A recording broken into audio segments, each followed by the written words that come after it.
За дотор босон хэмжээрээ залгасныхаа дараа дотроо за манаагаас өгсөн дотор бол яг ингээ сайхан таарсан байдаг. Голоор нь яг нуглаад за одоо бэлэн босоогоор ойцсон дайлан дээрээ 0.5 дутуу хэмжээс гаргана гэсэн үг. Яагаад энэ 0.5 дутуу авдаг вэ гэдэг ихлээр энэ бол нөгөө амсар дээр очиод яг дотогш нь дутуу нугуулахад бол хэрэгтэй байдаг. За ингээд яг энэ дотроо ингээ хоёр талаас нь хэмжээс аваад за ингээд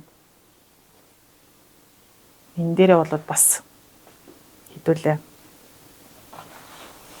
За л одоо энүүдэ хийнэ. За манайх бол ингээ шууд эндүүдлэг гэж чинь та хэд маань болвол сайхан хэмжээг нь авч байгаа зурж болно шүү. Зураад хэмжээгээ авах хэрэгтэй.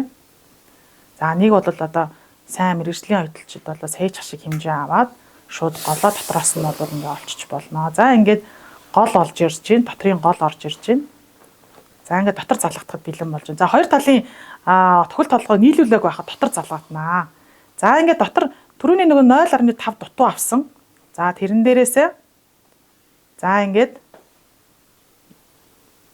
эхний одоо ээлжинд одоо 13 санчаа бол ингээд оёхон тэр яг доторынхаа дагуу оён шүү манайха яг тэр нөгөө түрүүний хэмжээс авсан хэсгээрээ 13 санчаа хоорондоо дотроо ойж оёноо.